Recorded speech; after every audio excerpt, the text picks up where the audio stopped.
蛇人族公主怎么和外界囚室在？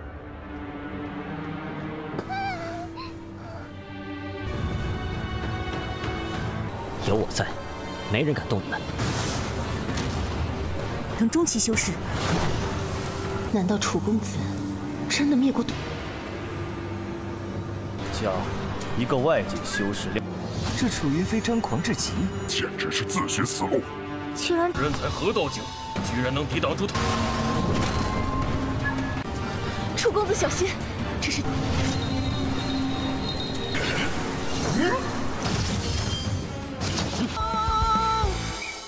Halo guys, welcome back to KD Universe. Mari kita lanjutkan di Empire of Mirrorlands atau One Cetadun. Udah pada kepo kan dengan kelanjutannya? Langsung saja di part kali ini kita semua bakal melihat Yunfei akan bertarung melawan putra klan Gaga yang terkena kuat.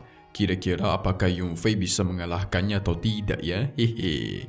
Kalau berdasarkan part kemarin, kita semua sudah melihat Zhuge Tianqi yang menyerang Yunfei karena dia ingin membalaskan dendam keluarganya yang sempat dibantai oleh Yunfei dulu. Jelas melihat itu, Wu Chen tidak tinggal diam, maju untuk menghadapinya. Nah, di sini semua teknik milik Tianqi itu ditahan dan dihancurkan dengan mudah oleh abang kita. Berbeda sama Tianqi, dia kewalahan menghadapi teknik-teknik milik si Wu Chen. Sampai-sampai itu membuat kedua temannya Tianqi menjadi khawatir sama dia guys. Tapi Tianqi ini orangnya pantang menyerah ya.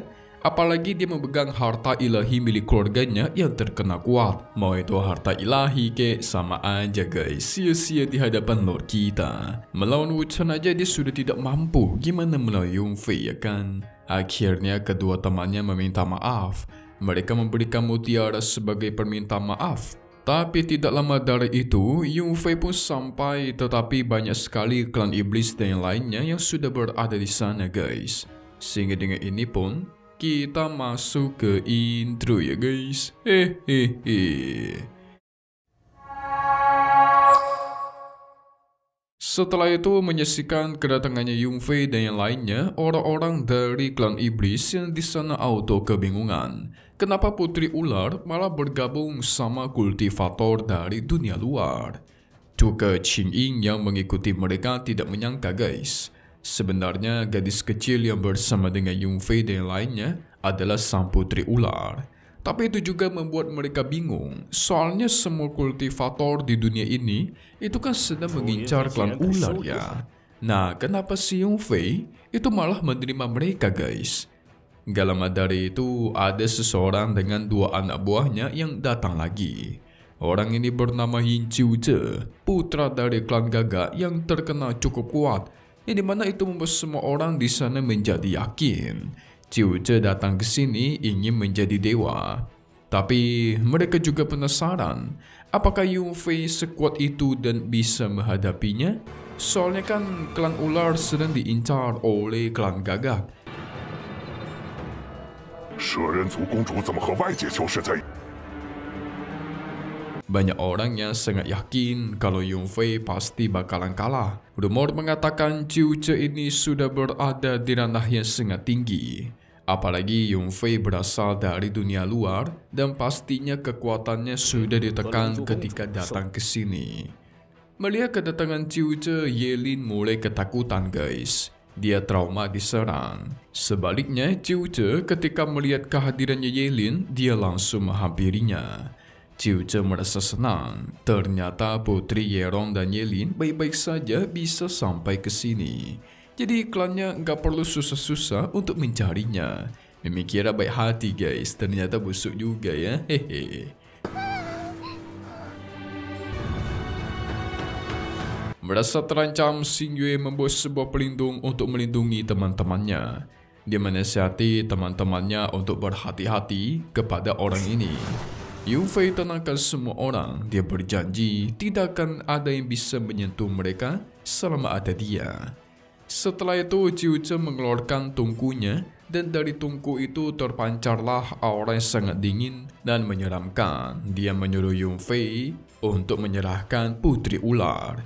Tentu melihat itu membuat semua orang di sana terkejut. Tungku yang dibawa oleh Qiuzhe itu harta tingkat tinggi. 有我在，没人敢动你们。等中期修士。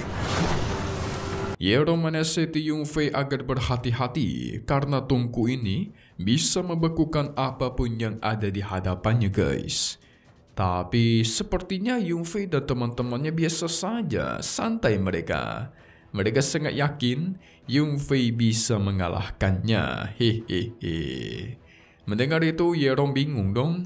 Kenapa sih teman-temannya Yung Fei bisa seyakin itu sama si Yung Fei? Setelah itu, Yung Fei berjalan maju keluar dari pelindung. Di sini dia mengatakan klan ular ada di bawah perlindungannya, jadi jangan macam-macam. Perkataan Yung Fei membuat orang-orang merasa dan mengira kalau dia sudah gila. Karena dia itu rela melindungi klan ular yang sudah terhitung sangat lemah, bahkan menyinggung klan gagak. Klan ular tuh udah gak ada apa-apanya, guys. Udah jatuh miskin, ngapain dilindungi? Begitulah maksud mereka. Tetapi ada beberapa orang di sana juga yang malah menjadi semakin penasaran. Emangnya si Yung Fei ada hubungan apa sama klan ular? Mendengar itu, Qiu Zhe juga tidak menyangka ya. Yung Fei ini sombong sekali. Padahal dia cuma seorang kultivator dari luar dunia dan ranahnya jauh lebih rendah, tetapi bisa bersikap sesombong itu. Alhasil dia memadatkan kekuatan, mengeluarkan sebuah busur emas dan langsung memanah Yung Fei.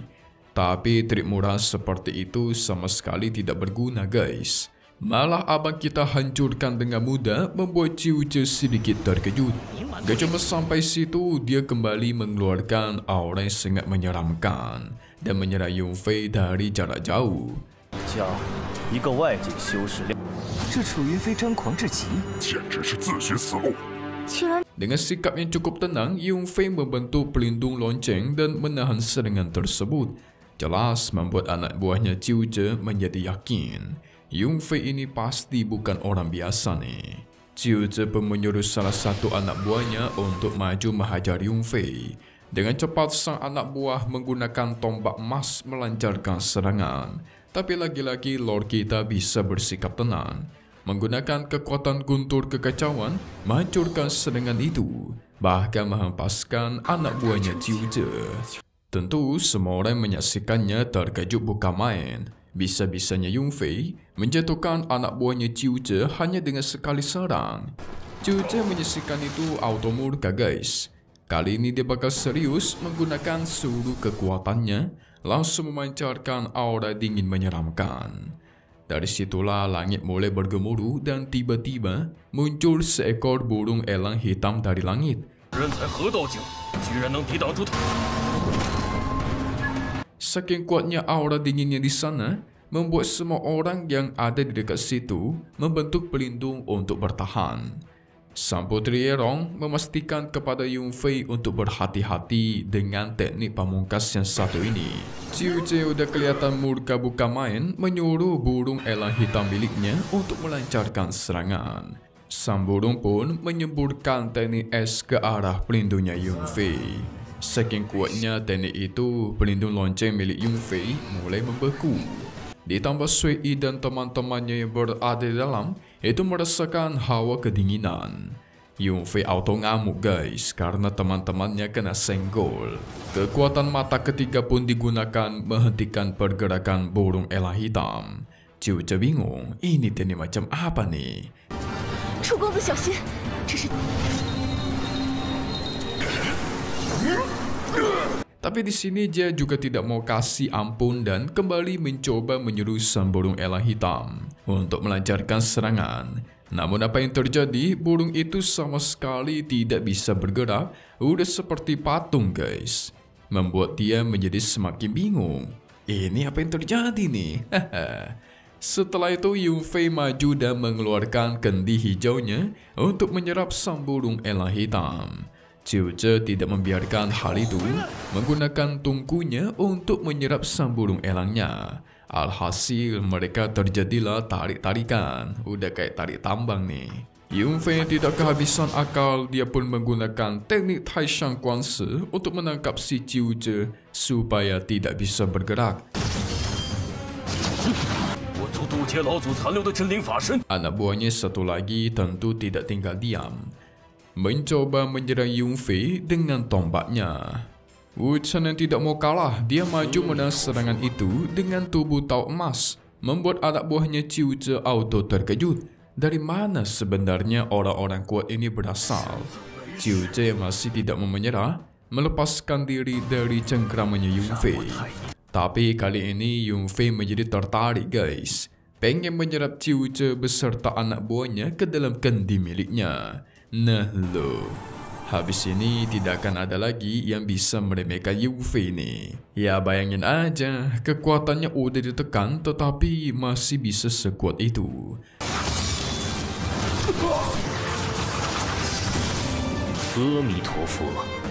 So jangan kemana-mana dulu dong.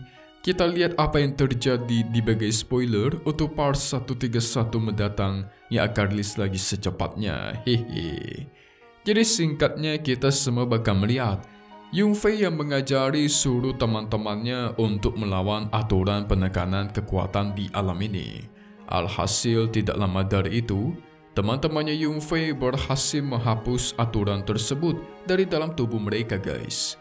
Nah setelah itu karena dikatakan alam ini kaya raya, mereka ingin meningkatkan kekuatannya, maksudnya kaya akan energi spiritual ya guys. Sontak mendengar itu, Yaro menjelaskan, kalau mereka ingin cepat maka mereka harus segera pergi ke Danau Iblis dan berkultivasi di sana. Kebetulan dia juga pengen pergi ke sana, jadi dia bisa sekali mengantarkan mereka. Kira-kira ketemu siapa lagi nih guys di Danau Iblis? Mimi yakin pasti klan Gagak nggak bakal tinggal diam sih, apalagi setelah tuan muda mereka yaitu si Qiu Zhe dikalahkan. So kita tunggu lagi di part 131 Wan Jie Zhe Zhong. Seru juga ya buat nomor 1 ini ya, bertarung mulu guys tiap episode. Tetapi satu hal yang pasti cuman di sini, KD Universe. Thank you buat kalian yang sudah nonton dan selalu support channel Mimin. Semoga kalian semua sehat selalu ya. Memang pamit undur diri dulu. Kita bakal ketemu lagi di video-video selanjutnya. Oke kalau gitu, see you guys.